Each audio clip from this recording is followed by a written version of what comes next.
코로나19 중앙재난안전대책본부 1차장 보건복지부 장관 박능우입니다.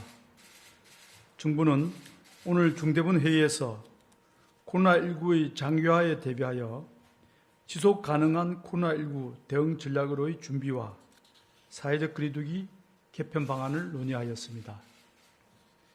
치료제와 백신이 개발되기 전까지 코로나19의 장기화는 불가피한 상황입니다. 국내외의 많은 전문가들은 최소한 내년 상반기 또는 내년 말까지 코로나19 위기는 계속될 것이며 코로나19와 함께 공존하며 살아가는 대응을 강화해야 한다고 지적하고 있습니다. 그간 많은 위기를 함께 극복해왔지만 여전히 위태로운 상황이 반복되고 있으며 새로운 위기 역시 계속 찾아올 것입니다. 이제는 보다 장기적인 시야를 가지고 지금까지의 대응을 평가하고 지속 가능한 전략을 준비해야 할 시점입니다. 그간 우리나라는 대규모 진단검사, 신속한 접촉자 추적, 효과적인 환자 치료와 함께 전 국민이 동참한 사회적 거리두기 노력을 바탕으로 환자 발생을 지속 억제하고 피해를 최소화하였습니다. 우리나라의 치명률은 1.75% 수준으로 안정적으로 관리되고 있으며 사회 경제적인 영향도 최소화하여 올해 경제 성장률 전망이 OECD 회원국 가운데 1위를 달성하고 있습니다. 이러한 성과를 이어나가는 한편 코로나19와의 장기전에 대비하기 위해 방역과 일상이 최대한 공존할 수 있는 지속 가능한 대응 전략을 수립하고 있습니다. 구체적 대응 전략으로서 먼저 방역 대응의 역량을 선제적으로 강화하여 환자 발생을 조기에 차단하고자 합니다. 역학조사 인력을 추가적으로 충원하고 권역별 질병대응센터의 지원을 통해 역학조사 역량을 신속하게 확충할 것입니다. 확산 우려가 있는 지역이나 고위험군이 밀집한 요양병원 등 시설에 대해서는 선제적인 전수검사 등을 강화할 것입니다. 해외 유입 차단을 위해 검역과 검사 역량을 확충하고 격리시설 운영의 민간 위탁을 확대하면서 전자검역 등 전산화를 추진하여 해외 입국 관리의 지속 가능성을 확보하겠습니다. 둘째, 치명률 감소를 핵심 목표로 삼아 의료 대응 역량을 대폭적으로 강화하고 효율적인 대응 체계를 만들어 나갈 것입니다. 모든 환자를 병원에 일률적으로 입원시키지 않고 경증, 무증상 환자는 생활치료센터로 우선 배정하여 환자 치료를 위한 병원의 여력을 확보하고 의료진의 피로도를 줄여나가겠습니다. 생활치료센터와 감염병 전담병원은 권역별로 한 곳 이상 상시 운영하는 한편 예비 지정을 통해 환자 증가에 대비하겠습니다. 의료기관에서 자율관리하는 중환자 병상을 정부가 관리하는 코로나19 중환자 전담 병상으로 전환하고 중환자 병상을 대폭 확충하겠습니다. 중환자실 근무 경험이 있는 간호사를 모집하는 등 전담 인력도 신규로 교육하고 양성할 것입니다. 연말까지 180여 개의 전담 중환자 병상을 확보하며 이럴 경우 하루 평균 250여 명의 신규 환자가 발생해도 통상적인 대응 범위 내에서 적절한 치료가 가능합니다. 감염병 전담병원의 기능을 다양화하여 생활치료센터의 후방협력병원 기능을 수행하고 신장 투숙이 필요하거나 소아, 임산부 등의 특수한 환자와 접촉자에 대한 진료 기능을 강화할 것입니다. 마지막으로 방역과 일상이 조화롭게 공존할 수 있도록 사회 대응 분야를 강화하겠습니다. 코로나 우울에 대한 심리 방역을 확대하여 맞춤형 심리 상담 프로그램을 운영하고 고위험군은 별도의 전문적인 관리로 연계하겠습니다. 코로나19로 가정의 돌봄 부담이 커지지 않도록 아동, 노인, 장애인 등 맞춤형 돌봄을 강화하고 특히 재가나 방문 형태의 비대면 지역사회 돌봄 방식을 개발하고 다양화하겠습니다. 사회적 거리두기도 전면적으로 재편합니다. 이상 설명드린 지속 가능한 코로나19 대응 전략은 주기적으로 과제 이행 사항을 점검하며 최대한 신속하게 세부 과제를 이행할 것입니다. 이와 관련하여 사회적 거리두기의 재편 방안에 대해 설명드리겠습니다. 거리두기가 오랜 기간 이어지며 지속 가능성과 사회적 수용성이 저하되는 문제가 제기되었습니다. 또한 많은 전문가들은 코로나19와 장기적 공존이 불가피한 상황에서 획일적인 시설 폐쇄 등의 지나친 대응보다는 감당 가능한 위험 수준 이하로 유행을 통제하는 것을 목표로 삼아야 한다는 의견을 제시하였습니다. 그동안 축적된 경험과 지식 그리고 강화된 방역과 의료체계의 역량을 반영할 필요도 커졌습니다. 이에 관리 가능한 수준에서의 안정적인 억제를 중시하면서 보다 지속 가능한 체계를 목표로 사회적 거리두기를 재편하고자 합니다.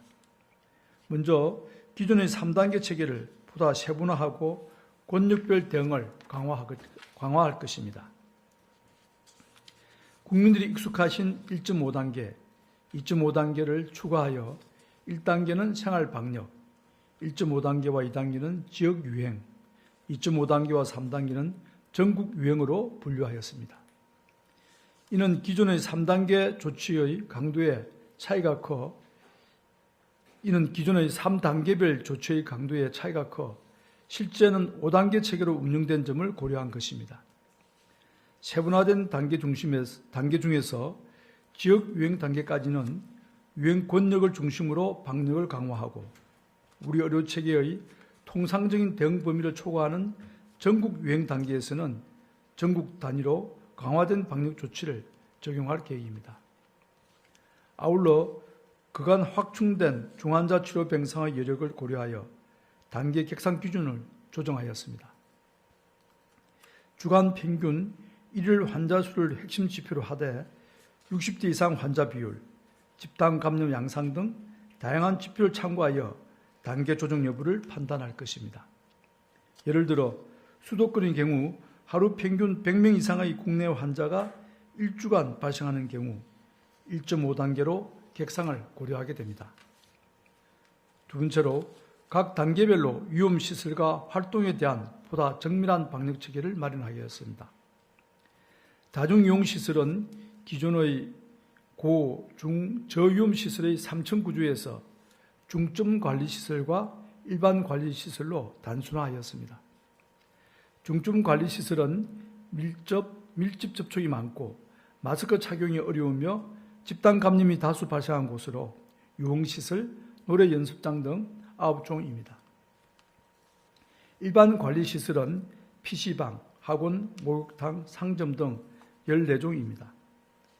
거리두기 단계가 객상되면 시설별 위험도 특성에 따라 다층적으로 방역 수칙이 강화됩니다. 이용 인원이나 운영 시간이 제한되는 등의 조치를 통해 밀집도와 감염 위험성을 낮추게 됩니다.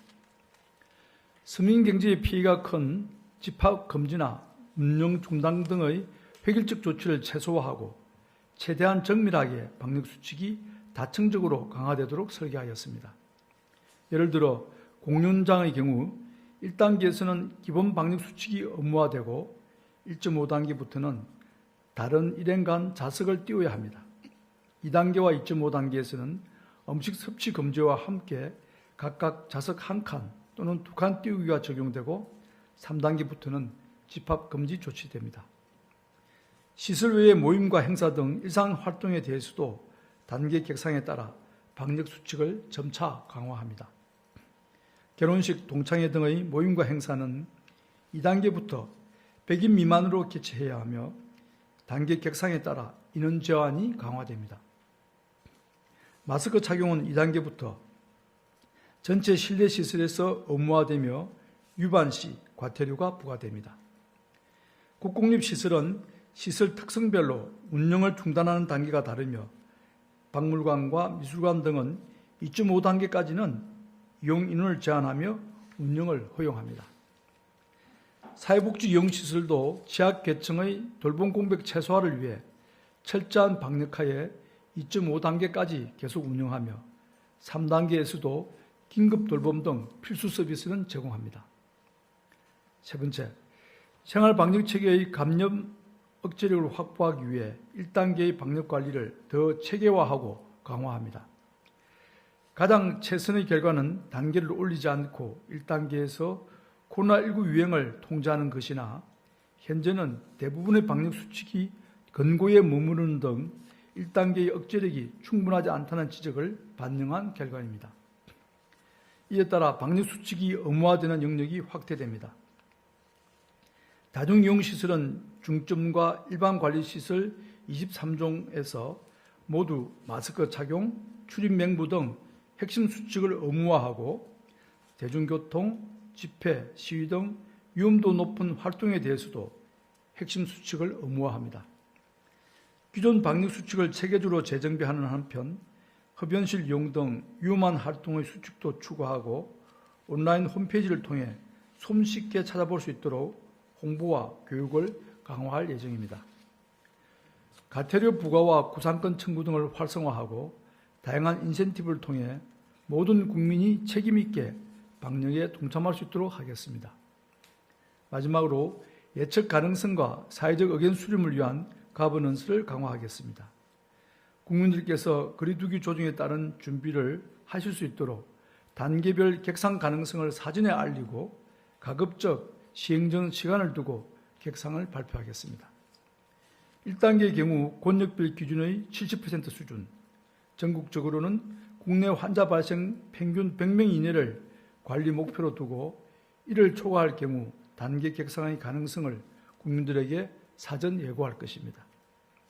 생활방역위원회를 정례화하고 각 부처에서 소관시설과 업계의 의견을 적극 수렴하도록 하여 사회적인 의견 수렴도 강화하겠습니다. 지자체에서 자체적인 단계를 조정할 때나 중앙에서 권역과 전국의 단계를 조정할 때에는 중앙과 지자체 간의 소통과 사전 협의를 충실히 실시할 것입니다.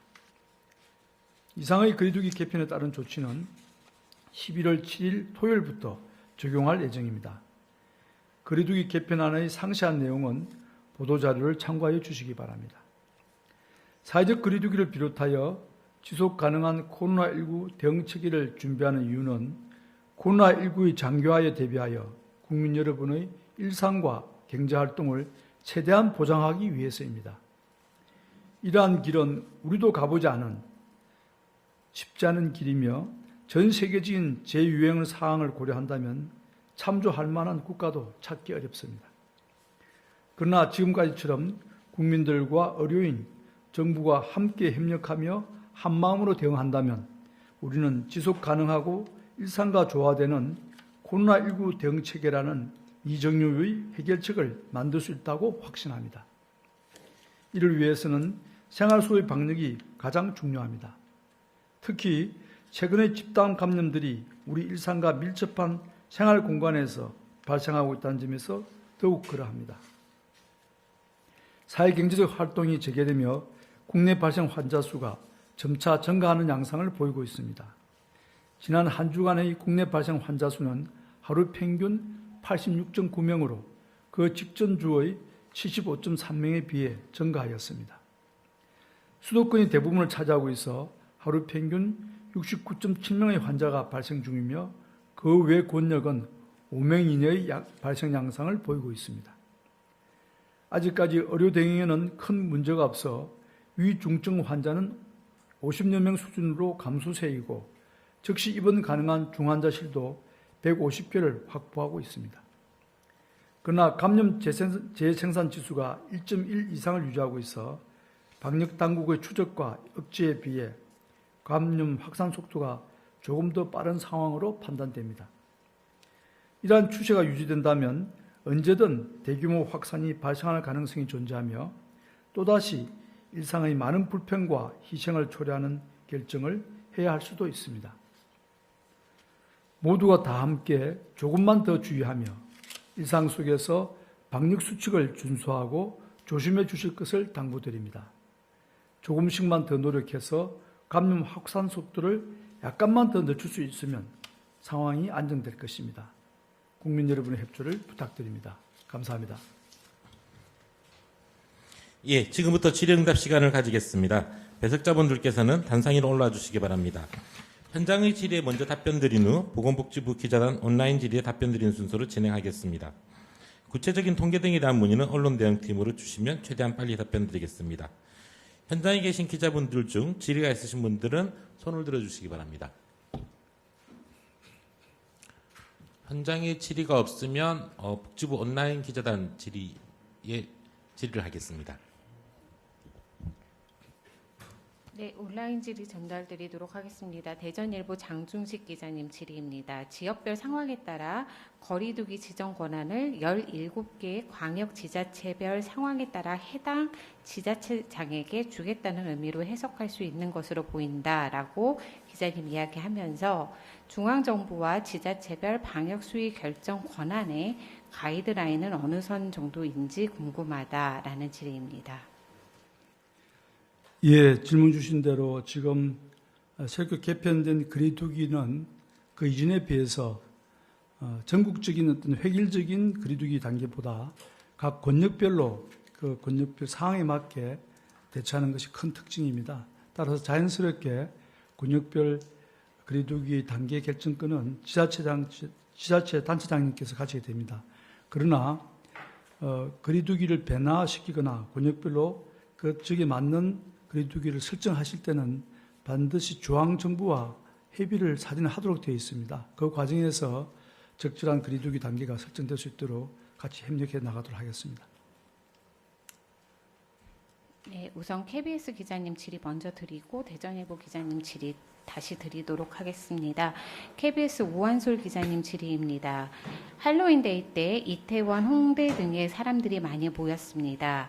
점경 결과와 함께 방역적으로 우려할 만한 상황은 없었는지 어떻게 평가하시는지 말씀 부탁드립니다. 예, 일부 용업소에서는 할로윈데이의 감염을 우려해서 자진 스스로 휴업 조치까지를 하였습니다만은 풍선 효과라 그럴까요? 젊은이들이 그 할로윈데이를 파티를 하기 위해서 휴업된 장소를 피해서 인근의 다른 용시설이나 심지어 근교에 있는 수도권으로까지 확산되어서 파티를 가진 것으로 보도가 되고 있습니다. 물론 그에 대해서 각 지자체와 해당 시군구에서는 공무원들이 현장에 나가서 적극적인 방역 수칙 준수를 지도를 하였습니다. 그러나 충분하게 다 됐다고 저희는 생각하지 않고 여전히 위험성이 남아있는 것은 사실입니다. 다만 국민들께서 과거에 이태원 클럽발 전국적 유행에 대해서 이미 아시고 계시기 때문에 개인별로 나름대로는 방역 수칙을 지키고자 노력했을 것으로 그렇게 기대는 하고 있습니다만은 보도에 나온 바와 같이 시술에 따라서는 마스크 착용도 제대로 하지 않고 밤늦게까지 같이 밀집한 그런 모임이 이루어진 것으로 저희들은 파악을 하고 있습니다. 상당히 우려스럽게 걱정하고 있습니다만은 조금 더 사태 추이를 지켜보면서 대응하도록 하겠습니다.